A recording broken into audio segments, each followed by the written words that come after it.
There we go. All right. Good morning, good day to everyone. Thank you all so much for joining us today. I'm Monica Brain, Project Specialist at AMERIND Critical Infrastructure. We're a group inside of AMERIND, the only tribally owned insurance company in the United States. And we help tribes with grant writing, project management, and IT. And it's exciting times around AMERIND. We are celebrating our 40th anniversary. And also, on a personal note, there was a bear sighting around the office. So lots of cool stuff going on. I want to introduce you to our risk control consultants, Natua Garcia and Santiago Morales. They are going to be presenting to you today, and they'll tell you a little bit more about themselves. If you have something that you want to ask, put it in the chat, and we will try to answer your question throughout the presentation and definitely take uh, questions at the end. All right, so Nato and Santiago, please take it away. Well, good morning, everybody. Like what Monica said, my name is Santiago Morales. I'm a member of the Rosebud Sioux Tribe in Rosebud, South Dakota. I worked with Amarin for the past 4 years. I started as a risk control technician, and now I'm a risk control consultant. So I like to go out to the field, like to go out to see the clients on the reservations. Usually, my clients are in Region 3 and 5, so the Great Plains area. So that's my area that I like to go to. So if you see me out there, say hi. But at the same time, too, I'm able to go wherever we're needed. Okay. Good morning, everyone. My name is Nato Garcia. I'm a risk control consultant. I've been with Amarin for about 9 years, believe it or not. Getting a little bit older. The most recent addition to my family is I have two kids now. Mado, he was born on Valentine's Day of this year, so I've been stretched pretty thin. Today, we are going to talk about kind of our observations from the road. Two road warriors here. We've done a lot of property surveys, gone to a lot of places. And so these are just going to be some of our findings, the most common findings that we see. Um, so we will start our presentation now. Let's see.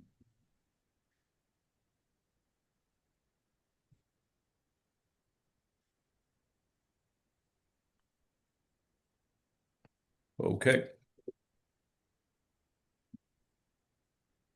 So, shared risk, stronger communities, and reducing injuries and property losses across Indian country.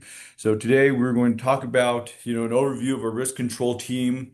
A lot of us probably just remember the safety services team in the beginning, earlier in like the start of my career here was safety services.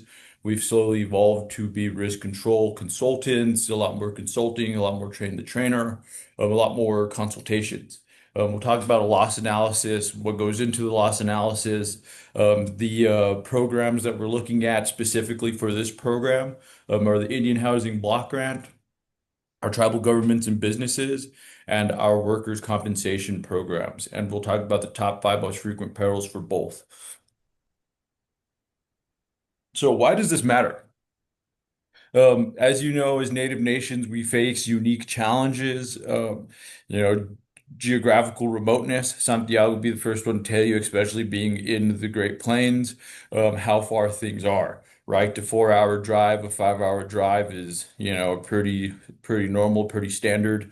Next week we're going to Rosebud, and that's a 4 hour drive in either direction, no matter what, airport you go to. We also have a unique, um, the sovereign governance structures that are unique with every tribe. We have the unique relationships between municipalities, counties, and so we're talking about that. And we also have to respect our culture and the resources around us, right? The considerations. We just can't go out and chop down every single tree or every single bush for wildfire mitigation. Some of those trees, some of those plants have medicine, have cultural significance, so we have to take that into consideration. We also know the long-term impacts of losses. One of the big programs that as a risk control team that we implement or that we are tasked to see through by the board of directors is, the for a long time it was the fire focus program, which kind of targeted housing authorities that had a high fire loss within a 3-year period of review.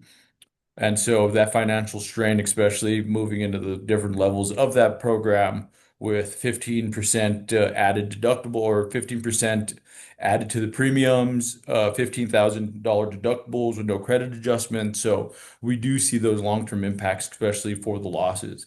Because a lot of times housing authorities say, well, it's better that I don't even submit a claim. We still want you to submit claims. We still want to have, we still want to give the insureds that confidence that we do pay 100% of our claims, and we do. So, we don't want to do that, but we do see the financial strain. And ultimately, we want to build that community safety and trust. We want to be a pillar in the community. We want to be an asset to the community. We want to be a member to the community, especially, going in providing our safety consultations or risk consultations. We want to build that trust within the communities. So that's why this matters. And then when we talk about our data overview, like I spoke briefly before, the programs that we are going to speak about are the Indian Housing Block Grant, IHBG, our equity members, the founders of AMERIND. And then we're going to talk about the tribal governments and businesses and the tribal workers' compensation programs. Tribal governments and businesses include, most of our tribal governments. For example, my tribe, we have Thelma Housing Incorporated, but we also are insured by AMERIND on the tribal government side. So, for example, we have a softball, baseball field, baseball community, and there's a men's tournament going on. And so, one of my jobs, one of the tasks that were brought to our attention this year was having the individual baseball league have a liability insurance policy just in case something happens. So those little things within our community, they happen, they intermix. We're all connected. The types of losses reviewed are going to be property, general liability, and work comp. We use 2020 to 2025, so a 5-year period of review. 2026, those open claims, so we just wanted to have a solid closed data set. So 2020 to 2025. So we're going to take a look at this loss analysis for IHBG and tribal governments and businesses. This is over that 5-year period of review. And we take a look at fire during that 5-year period of review, $53 million. We had fire loss, windstorm, 28 million, water damage and accidental discharge, $9 million, floods, 6 million. And then oftentimes we connect windstorm and hail together, but hail by itself, $5 million, right? So the losses are there. The data shows. And then we take a look at IHBG and tribal governments and business compared side by side with the losses, both 2022, IHBG had a lot more losses than tribal governments and businesses, but where it kind of is a little bit alarming is 2025, right? 19.6 million on the IHBG side and 12.3 million on the tribal government side. Okay, so IHBG members, we have to find a way to try to limit our losses there. And the scary part is, especially because it's fire, right? Fire is the main number one cause. But when we take a look at the number of claims, um, we take a look at the number of property claims for 2024, 1,500, liability, 1,400. So we're hovering around, about the 1,300s, 1,500s for the number of claims that we receive annually. That's good.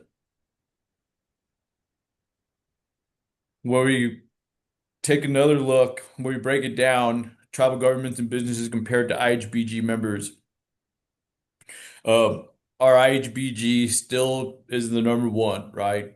It's still the number one loss driver here, and it is fire. $33 million of fire associated with IHBG within that 5-year period. Tribal governments and businesses, $20 million of fire associated with that 5-year period.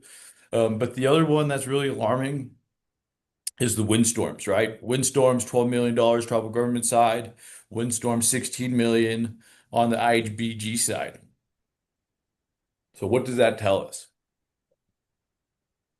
And so our top perils for both IHBG members and TGB customers, um, always across the board, we're going to talk about fire number one, right? Fire, fire, fire. That's why we have the fire focus program. In the new all perils focus program, um, we have fires weighted a little bit higher because we are trying to see, exactly where that $53 million is coming from. Windstorm, 28 million, water damage, accidental discharge, $9 million, flood, $6 million of damages, and hail, $5 million of damages there. Okay. And then when we break down our fire causes, our top five causes of loss, wildfires are number one, kitchen and cooking fires, number two, electrical fires, number three, arson, four, and smoking materials are five. Okay. So two, three, four, and five, we can prevent those, right? Kitchen fires, does that come with education? Is it properly training maybe our younger adults, maybe the teenagers that have started cooking, maybe our older folks, our elderly that become a little bit slower, right? A lot lose that reaction time. We have to constantly implement that training. Three, electrical fires. Are we overloading the circuits? Um, are we ignoring the warning signs? Maybe we had an extension cord that was smoking. Maybe there's an extension cord that shows signs of wear. There's some exposed wiring, and we still decide and continue to plug it in, right? Arson, we do have an arson reward, $10,000 leading to the arrest. Arson still, top five in our communities. Excuse me. So what are some of the things our housing authorities are doing, our native communities are doing to combat arson, right? And smoking materials, a lot of our communities, there's been a couple fires, there's been actually a big fire associated with smoking. A tenant smoking out the window, dropped the cigarette out the window, the siding of the apartment caught fire. So little things like that. Santiago, is there anything you want to add? Yeah. Yeah, no, I mean, with the if you want to go back to the last one, last slide, when we talk about the kitchen and cooking fires, when we're out providing tenant training or any kind of housing fair trainings. I remember I was in a housing authority housing fair training, and one of the elderly women, she pulled me aside and she's all like, she's like, I don't know why you're here teaching us about cooking fires or how to prevent cooking fires. She's like, I know how to cook. And I was like, oh, yeah, no, no. And she's like, I've been cooking for 30 years. I know how to cook, and I'm like, yeah, we're not talking about you in general. We're kind of talking about like what you're talking about.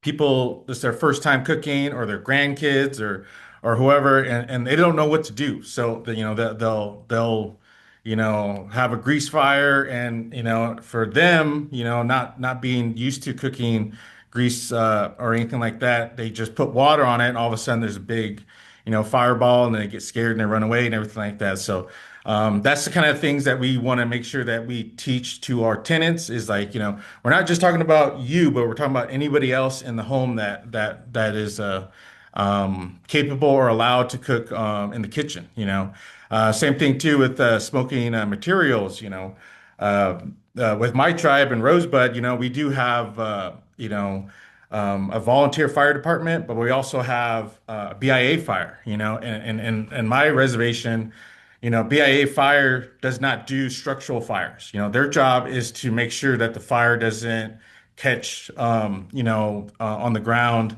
around the fire and then all of a sudden becomes a wildfire. So with that, our BIA fire gets there and they just sit there and they watch the fire, burn. Um, and then our volunteer fire departments, they get there in time. Sometimes they're able to save the structure, sometimes they're not. But some of these smoky materials, it could be something as simple as ashes from a stove, or like you were talking about earlier, a cigarette. With my tribe, we had a big building that got burnt up because at 5 o'clock, some of the staff are smoking on the patio of the building, where they're not supposed to be, but they're smoking cigarettes, and then they kind of put it out in the ashtray container in the patio, and then that caught on fire, and then all of a sudden the whole building caught on fire. And so, like, just small little things like that, small little things such as a cigarette, can have a whole building go down. So. Perfect. Thank you, Santi. And then we just want to talk about some of the top five losses. And then we take a look, you could take a look at the cell. It highlights tribal governments and businesses, Indian Housing Block Grant, and even the Native American Homeowners and Renters Program. But we'll read this first one. Wildfire destroyed all commercial and residential properties within the city limits. Okay, that happens. We hear about those 1 in a million occurrences where whole towns destroyed. One of the big ones was that fire in Boulder, right, where thousands of homes were taken less than 5 hours. Uh, our next loss, arson, significant fire and smoke damage to six or more units. Okay, that's in the Indian Housing Block Grant. The kitchen fire caused a total loss to a triplex, $2 million there. And now that I have kids, right, now that I'm aware of how quick and um, how reluctant to the rules kids are, I can see some of these fires happening, right? There's been a couple fires where the dog jumped up and pushed the pan and started the pizza box on fire. But my big one is my 2-year-old daughter who's starting to walk, who's starting to see me, um, watches me make eggs every day, touch that hot pan, start something on fire. I always think about it because they're moving, touching outlets. It's hectic. So I put myself in your shoes. It's hectic, right? We have a bunch of things. We have tribal governments, we have deadlines to meet, and now we have to worry about our fires. So we have some fire safety reminders. Always have an alarm system. Check our alarm systems for our tenants. Make sure it's a habit that we want to replace our smoke alarm, smoke detectors 2 times a year. Um, One's 4th of July. The other time recommended is around Christmas. So make sure we get those things updated. The batteries do run out on those. How's our reporting systems? Do we have firefighting equipment? If we have something as basic as a fire extinguisher, is that up to date? Is it in compliance? Does it work? Have we had, fire extinguisher training? Something as simple as the pass method. What's our emergency response plans? What's our employee training? And I'll let Santiago speak a little bit more about that because we did have a fire drill conducted most recently by his safety committee and by our team. So. Yeah, so there's a lot of times where we do like drills, and we start figuring out like these small little things that kind of were overlooked or not thought of. You know what I mean? Like for here at our building, we have a pull stations throughout the building that we are able to pull to set off the fire alarm. Well, we didn't know that certain areas in our building, the alarm system is pretty faint. And so that's something that we only know after you pull the fire alarm. The other one is going to be, sometimes our pull stations have been here since the building has been built. So our building, it's not a young building, but it's not an old building. So our pull systems have been up since the building was built. So there is a little bit of wear, a little bit of tear on some of these pole stations, so we have to get them, resurfaced and fixed. And that's the same thing too with that we tell our clients when we're out there when we do our walkthroughs. We say, well, when's the last time you had your fire drill?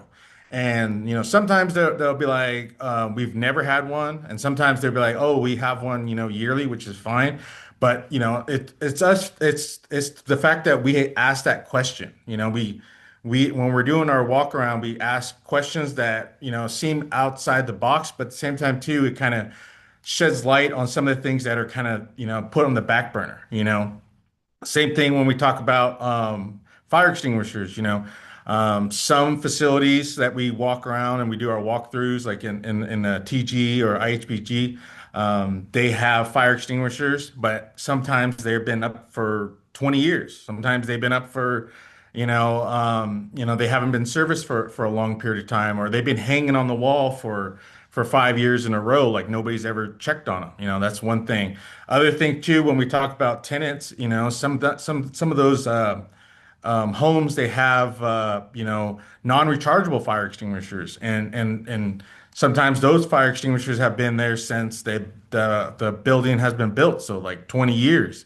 Even those have shelf lives. And we want to make sure that our tenants know what to do in case of an emergency, in case of a fire, but also like our staff as well. Like, we want to make sure that they are, staying on top of those things because, like I said, a lot of things kind of fall on the back burner, or a lot of things are assigned to an employee and they maybe forget, or they maybe are no longer there. And so things like that come amiss. So. Cool. Thank you. And when we talk about defensible space, combating fire and windstorms, because that's the biggest thing we also get, right? What was the next one? Windstorms. Right after fire is windstorms, wind damage. And so I take that defensible space real serious. In my own personal life, one of those things, practice what you preach. My grandma, she makes me remember it all the time. Hey, trainer. But I had the dead tree removed. It cost me $1,500, but it was right up against the shed. And I said one good windstorm is going to cause this tree to fall down on the roof of the shed. And I'm thinking about it. How much is it going to cost to replace the shed? How much is it going to cost to move all the stuff out of that shed when it's damaged? All right, well, let me do some proactive risk control techniques here, take down the tree, and now I don't have to worry about it. Out of sight, out of mind. So it's one of those things that it also helps against the wind. It's big with the fires, making sure we have 100 feet of garden hose attached. Is your chimney cleared? Is it screened? Are we cleaning out our gutters? Now we're going to get to the fall season. We're going to start getting to that change where we have to start warming up our house. So now is the time to take down all the dead weeds, all that standing dead, clean up around your wood stack, move that wood stack if it's pressed against the house. I'll give you a story here. It actually happened to my cousin. My cousin had a wheelchair, handicap, and his house, they have a wood burning stove. And his brother was visiting for the holiday season, and he said, "Hey Nick, I'm gonna go back home, so I'm gonna leave right now, and I'll take out the coals for you. I'll get it ready." And took out the coals, put the coals outside on the porch. But what he didn't realize was he put those coals right next to the dryer vent, and that dryer vent kept those coals warm, kept them, glowing hot, and eventually that fire caught the porch on, started climbing up the roof. And you know what the number one smoke detector, fire detector is? Your dog, the animals. The animals are the ones that woke him up, saved him. He said if he was so asleep and tired that if those dogs didn't wake him up, probably would have been trapped in that house. So annual maintenance is key. Okay. I know it's one of those tasks you don't want to do, but it's key to avoiding more catastrophic damages, injuries, events. So now we're going to break slowly, talk about travel workers' compensation.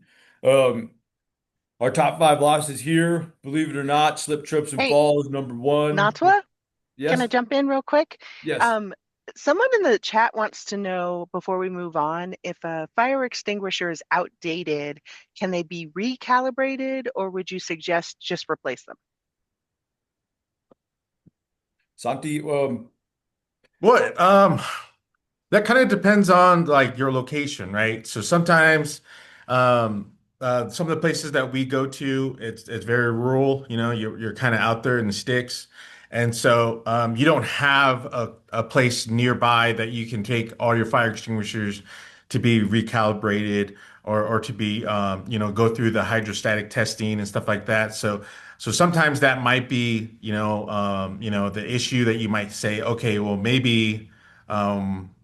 Buying a new one would be a little bit less of a headache than getting it retested, or recalibrated and stuff like that. So it all depends on your location. I mean, that's kind of like one of the things that I always talk about when I'm instructing my classes is it all depends on what you guys are able to do, you know. For me, for instance, in Rosebud, like there's a lot of things that we just kind of just buy new, or we just, you know, we just get a new fire extinguisher. But like places like here in Albuquerque, like, you know, we have all these different entities around us that we can bring in our fire extinguishers and get them recalibrated or retested. So. Um, I'm sorry. I know I gave you kind of like a, you know, a government answer on that one though, but I don't want to tell you one thing and then, you know, in your area, like you're not able to do that. You know what I mean? So Because another thing that we do see, especially when it comes to, the testing, depending on the companies, is especially some of these tribes, some of our tribes are huge, and there's maybe 20 buildings, 40 extinguishers, 50 extinguishers.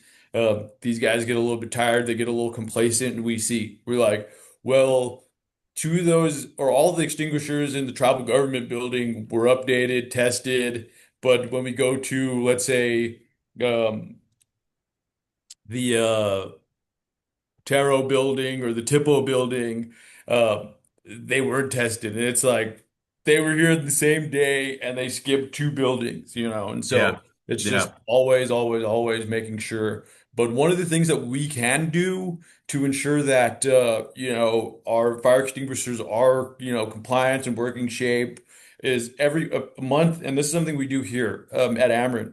Monthly, we go take a look at all of our fire extinguishers, pick it up, take it off, make sure there's no, dents, dings, uh, visible damages. There's no damage to the hose. It's not cracked. If the hose is missing, we take a look where it's charged. If yeah, it's overcharged, undercharged, it's supposed to be right there, Goldilocks, right in the green. If it's not, we're gonna have to take it out of service.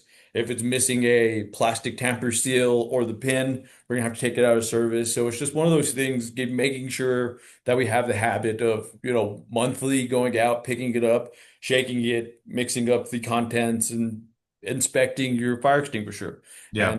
And later on, we have pictures. And so we'll show you kind of what we're looking for, what to expect. We have some good ones, some bad ones, so we'll get there here in a little bit. So any other questions? No, we're good. Okay, Continue. perfect. Perfect. Thank you, Monica. And so moving back on, going into the tribal workers compensation, like I said, slip, trips, and falls, lifting, falls on the same level, have its own kind of designation or own marker there, identifier, strains or injury, and motor vehicles. And the last one, the motor vehicle, is one that kind of stood out to me the most because guess what? How many of us had to drive to work today? How many of us had to get in a car? Every single time we go to visit a tribe, hey, we're in a motor vehicle. So kind of opened my eyes and said, yeah, okay, I can see that being a top five because guess what? Everybody has to commute.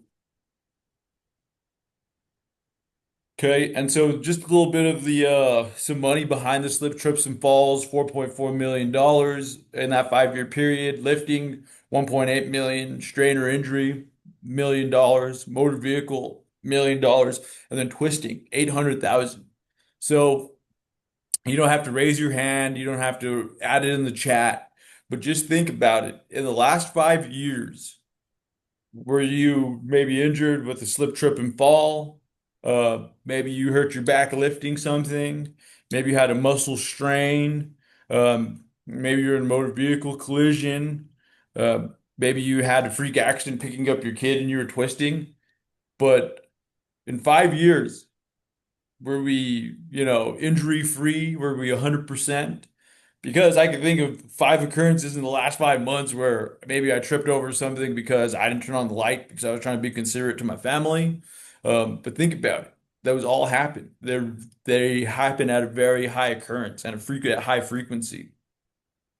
Yeah. And to get back to what Nato is saying is, you know, like that's like the most common types of workplace injury or claims is just as you know, like lifting injuries and then also slip, trips, and falls, you know.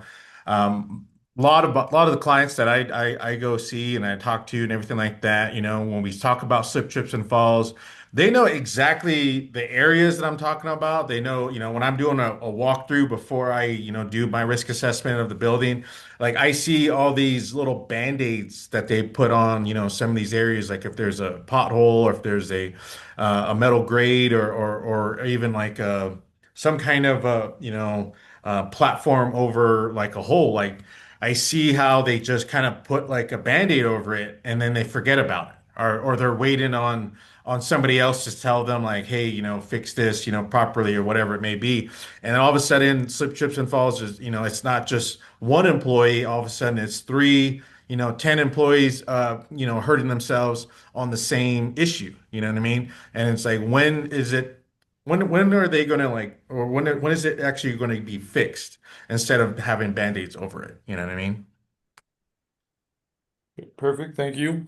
And so going back to, putting these band-aids on it, when our team sends out the recommendation, we have a 30, 60, 90-day follow-up period.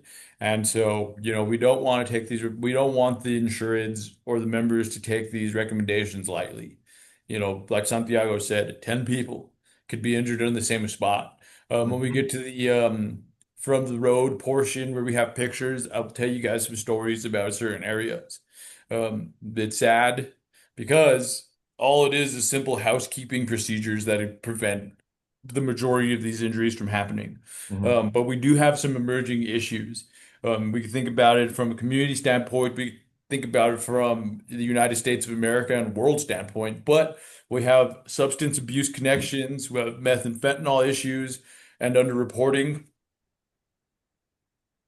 Okay, and late reporting. So those underreporting and late reporting, kind of, especially on the underreporting side, it kind of prevents us from seeing the whole picture.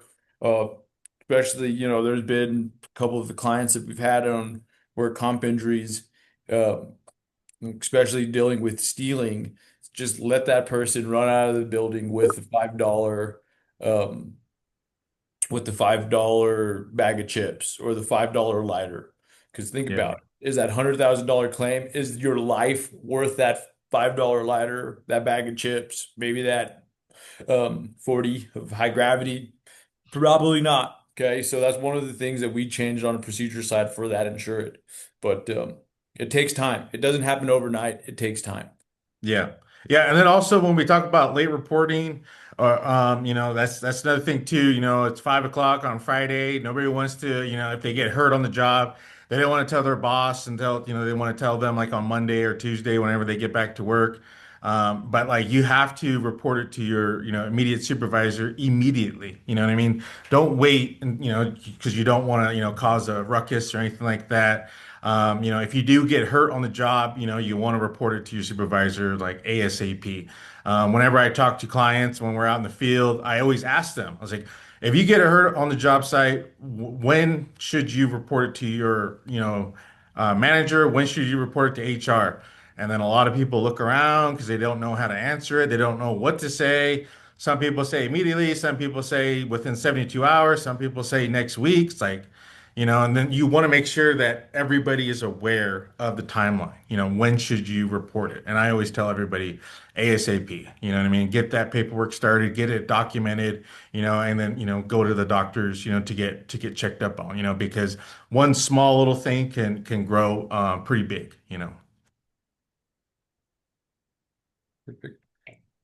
And then just some more, just a visual representation of kind of the lost causes. Obviously, slip, trips, and falls take up the majority of that pie.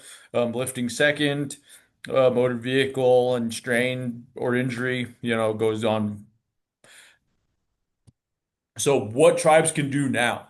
Designate director of risk management for the tribe, develop a safety committee, create safety champions in each department, promote a culture of safety. That's the big one, right? Because I know sometimes safety isn't cool. Oh, look, it's the safety guys. But the way to phrase it, the way to think about it is, hey, we're keeping people alive. We're keeping people safe. Yeah, I know someone has to do it, right? Someone has to do it. Someone has to be, you know, the the pillar of safety in the community. But think about it. How many of our tribes have risk managers? How many of our tribes have a department of risk management? Hmm. And Santiago could speak about the safety committee, how the safety committee is even helping us here in Amerind. He's in charge of the safety committee. So take some time to Yeah, speak yeah. about that. So when we're talking about like like what Nato was saying, culture of safety or at least have safety of champions in your department and such, nobody wants to be the bad guy. Nobody wants to be saying like, hey, don't do that. Hey, stop utilizing a chair as a ladder. You know what I mean? Like go get a real ladder kind of thing. It's not like you're tattletaling. It's not like you're, being a stick in the mud though. But at the same time too, like you want to make sure that your coworkers go home the same way they come to work. You know what I mean? And like when we talked about the culture of safety, it's not just one person. Yeah, one person's job is to kind of make sure everybody knows about it, but everybody has a role to make sure that you guys are safe. Everybody's job is to kind of report any kind of hazards that you do see. Kind of like make sure that you're looking out for your other coworker. When we talk about the safety committees, that is a little bit tough, okay? Because you have, some individuals that do not have, like I guess a high knowledge of safety. They kind of just walk through the building thinking everything is just on the up and up, but you have some people that, really are looking at the building, looking at the of ways to be, safe within the building or even outside the building. So it's good to have like everybody's understanding of, what safety is, And then at the same time too, like even for us at this building here, we're an insurance company, but me and Natwa are not always here. We're always on the road. We're always in your guys' backyard, anything like that. And so when we're gone, we want to make sure that our staff here at Ameren headquarters is safe. And so we want to be gone. We want to be doing our job, and we want to make sure that everybody here is safe, so they can rely on themselves to be able to, fix some problems or at least kind of put some notice out there. So that's why it's very important for you to have like a safety culture. Everybody needs to be involved. Everybody needs to kind of at least have some insight, some input of it.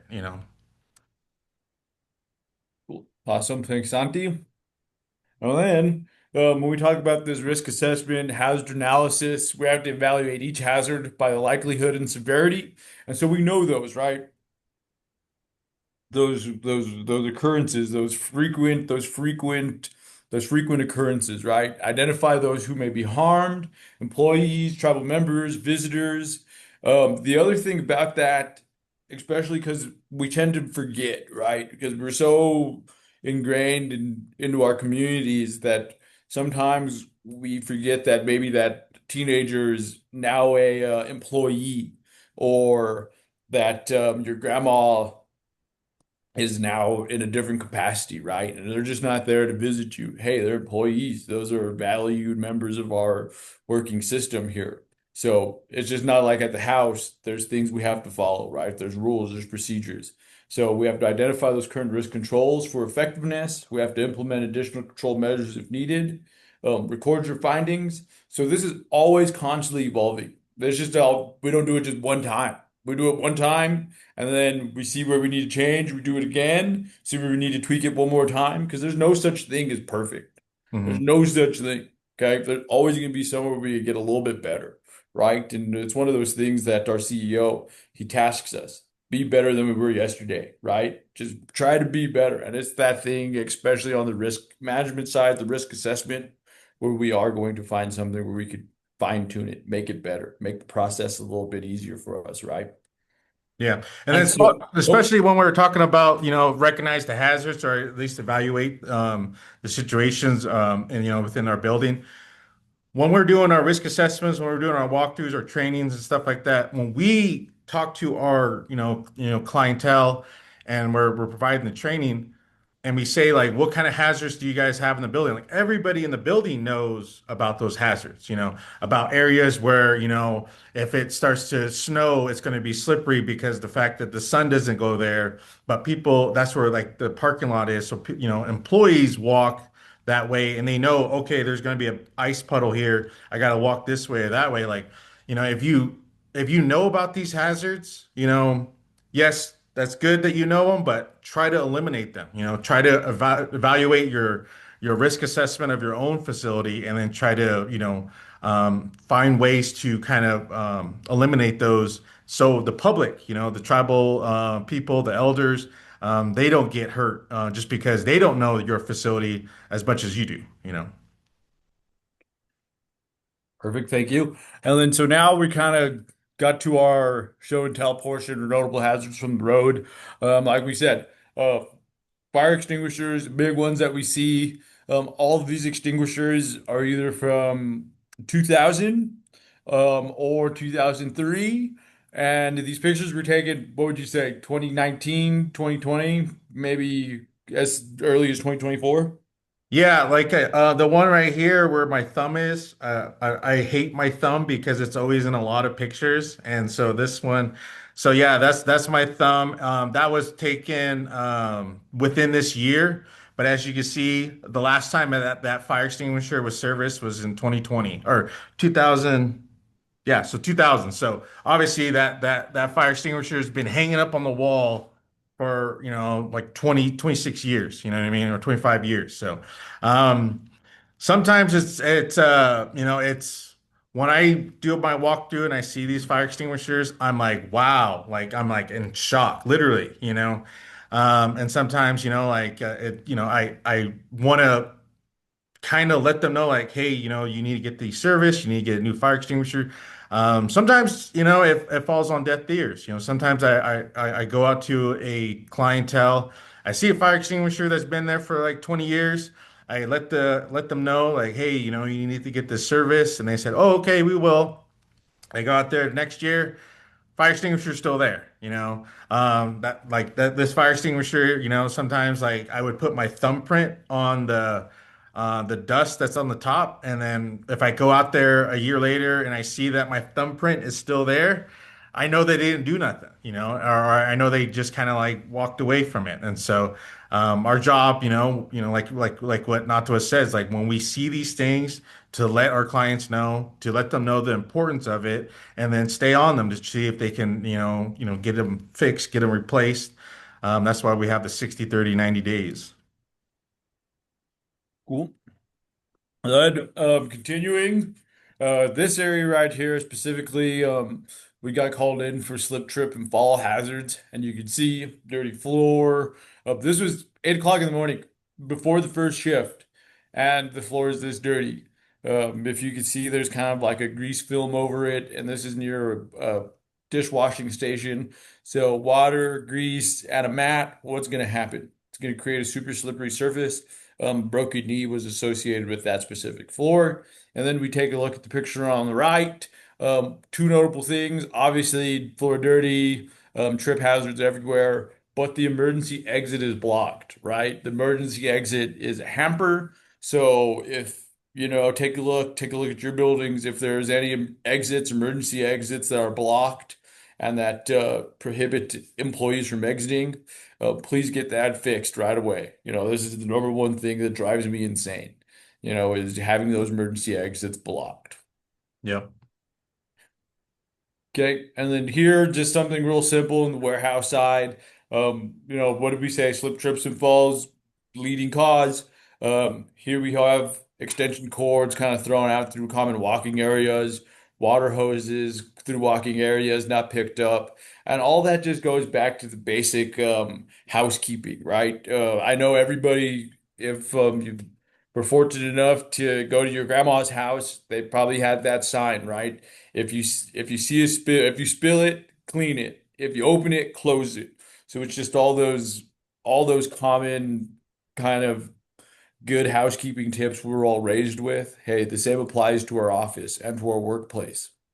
Um, Here we have kind of an emergency, like a server room type, boilers in there, but still cluttered up. The thing that we do see a lot of, excuse me, is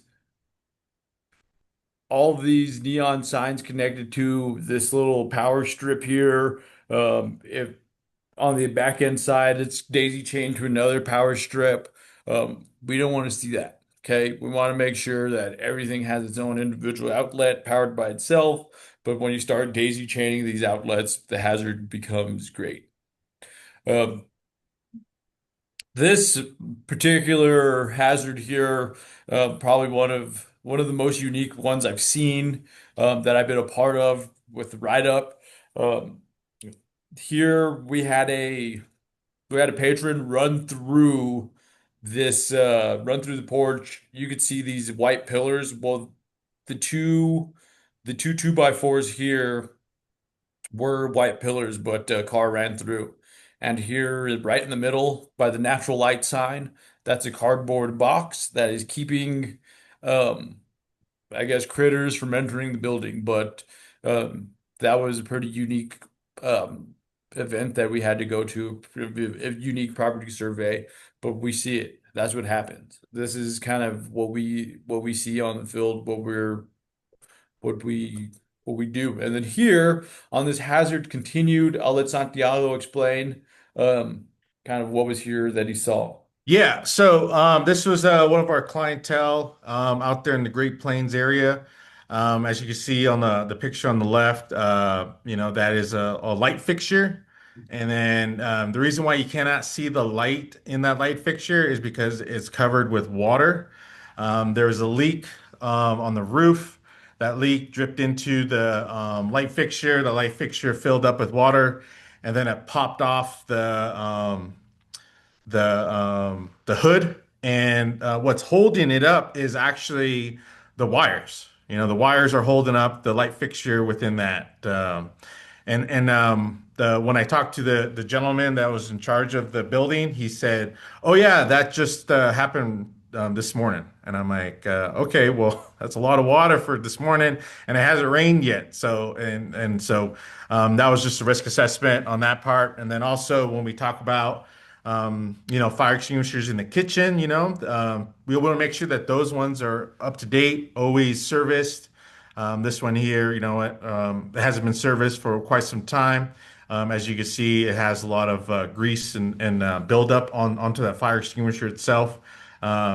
So those are some of the things that we see when we do our walkthroughs, and we want to make sure, like, before we leave the building, before we leave the facility, we want to make sure that these are, addressed. We want them to know the severity of our recommendations, because, these small little things, they become big issues. That water in that, you know, light fixture that could catch on fire, right then and there. And then also if they do have a grease fire or at least some kind of fire in that kitchen, you want to make sure that fire extinguisher is up to date and ready and good to go to protect the employees and also the facility itself.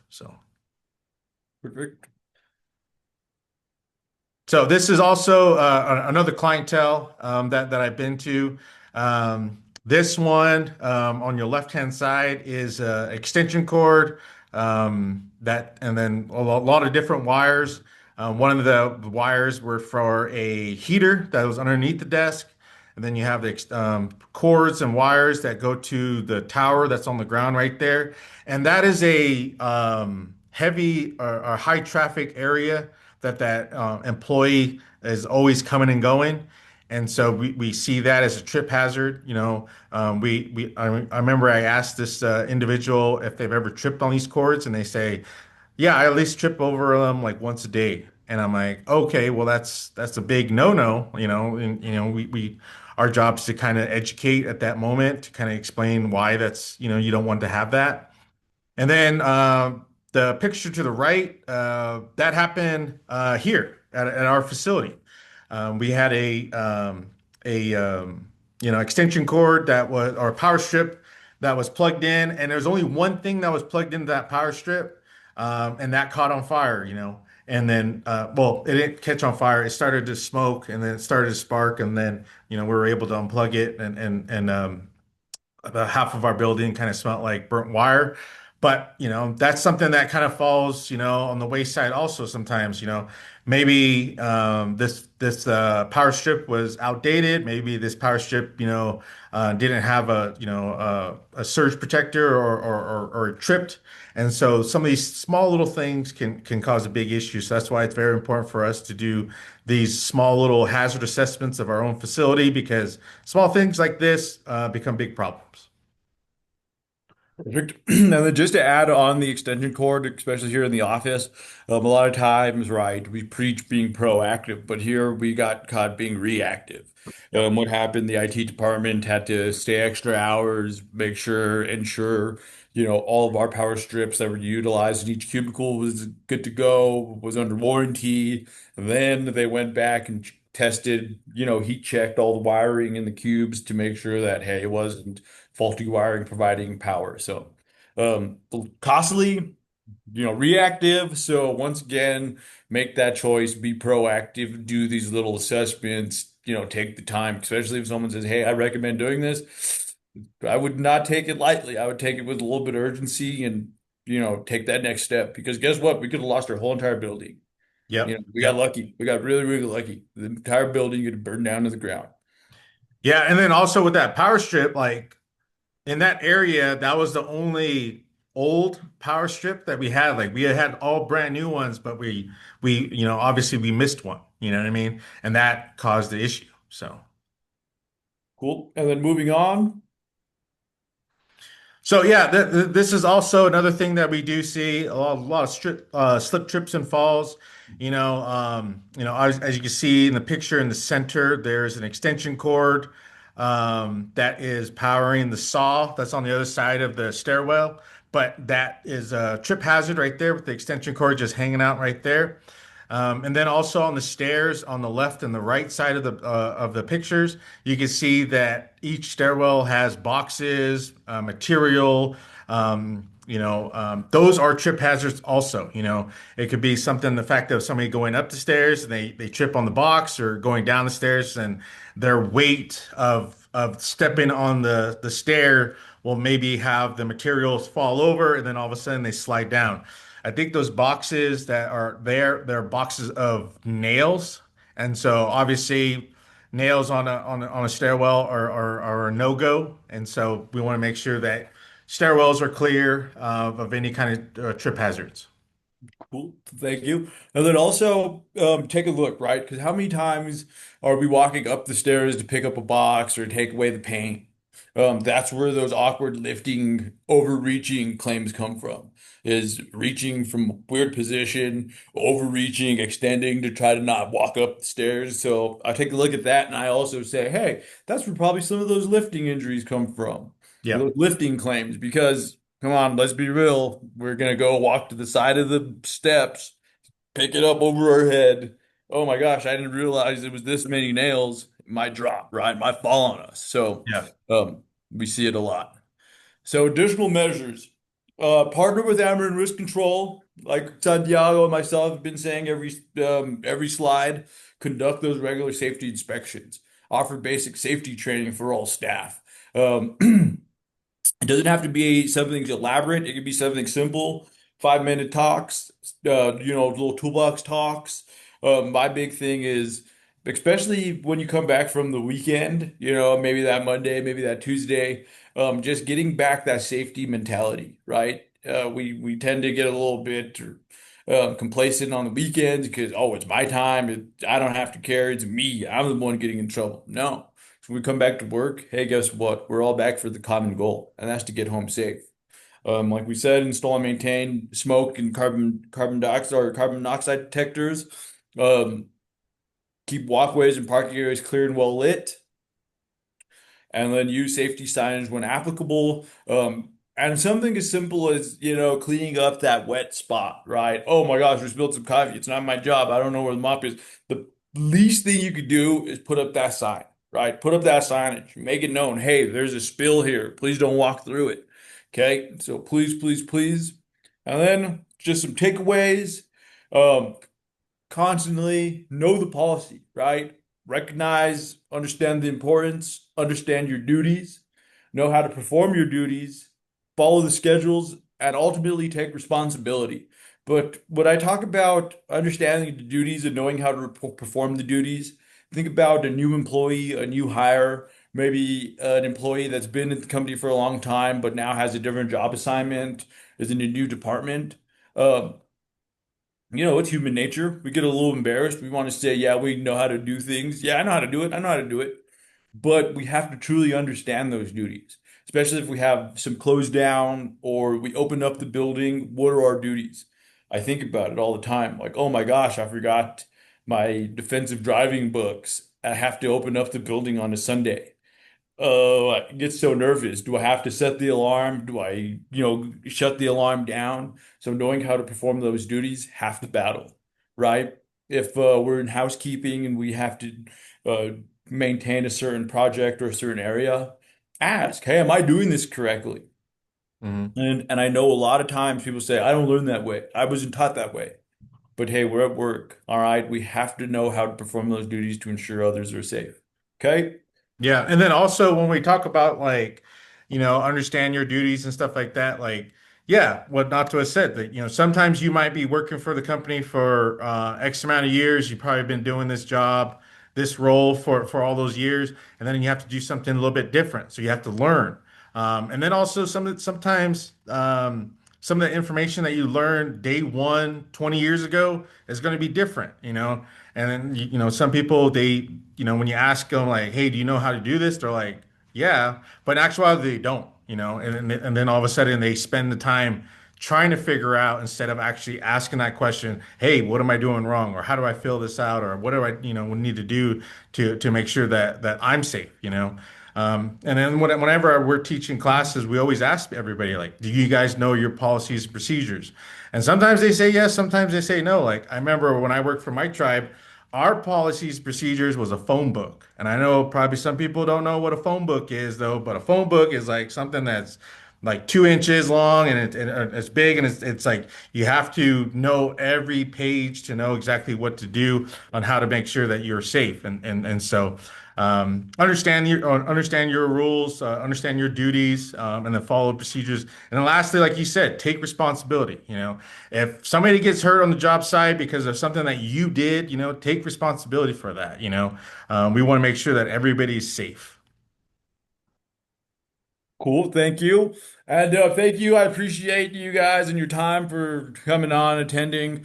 If you have any questions, please feel free to contact us. Our information's there. The last thing I ask from you guys is to fill out this training evaluation. The QR code should be live, it should work. But this helps us out, the training evaluation for our boss. So thank Yeah. you guys. I appreciate it. We'll see you on the next meeting. Oh, and then also, Oh, I want to make sure that everybody's well aware that Ameren is having their tribal risk and insurance convening in San Juan, Puerto Rico, in September 16th through the 18th. So I'll be there presenting a tribal disaster challenge. Are you ready? But at the same time, too, please come out. Please, say hi. Like I said, it's San Juan, Puerto Rico, so you do not need a passport to go. Um, but yes, September 16th and 18th. And if you have any questions or concerns, please, our website, as soon as you click onto amarin.com, it'll pop up the information and then you can kind of stay on there. But yeah, if you're going to San Juan, please say hi to me. Please come up and talk to me and everything like that. I'll be there all week long. So Thank you both so much. Do we have time for one quick question that showed up in the chat? Would that yeah, be okay? yeah, yeah. All right. So the question is, do you think you could suggest having employers require non-skid shoes for people who work in restaurants or anywhere where water is used? It could prevent skids or more serious injury. What do you think? Yes, actually, that was one of the recommendations we made for that high loss, slip, trips, and fall insured, and it was because that was one of the things that we did see, especially with the servers. They were coming in with Hey Dudes, Chuck Taylors, just like really crazy footwear, and I looked and they had holes in them cut, and so that was something that their board of directors put in their policies and procedures, and that actually, cut the claims down tremendously. Just on something as simple as, the proper footwear. Yeah. And also like when I talk to my classes and stuff like that, and we talk about PPE, a lot of times people have like little issues with the PPE. So if the housing authority pays for it, your job is to wear it. And the same thing with any kind of restaurants. If the managers are providing the PPE, then you should be wearing them. Don't be wearing like Nato said, don't be wearing your Hey Dudes, don't be wearing your slides, don't be wearing just your regular tennis shoes. If they're providing you with shoes or providing you with proper footwear, please wear it. Okay. I always tell my clients that all the time. The other thing I learned today from y'all is that you don't have to trip over cords every single day. You can clean them up, and it's not that not that big of a deal. Hmm. Hmm. All right, thank you so much. As usual, I'm going to send out an email later today or possibly first thing tomorrow. We'll have the slides for this presentation as well as the video if you want to rewatch anything. And always feel free to reach out to us at Amerind if you've got any more questions. Thanks so much, everybody, for joining us today. We appreciate you.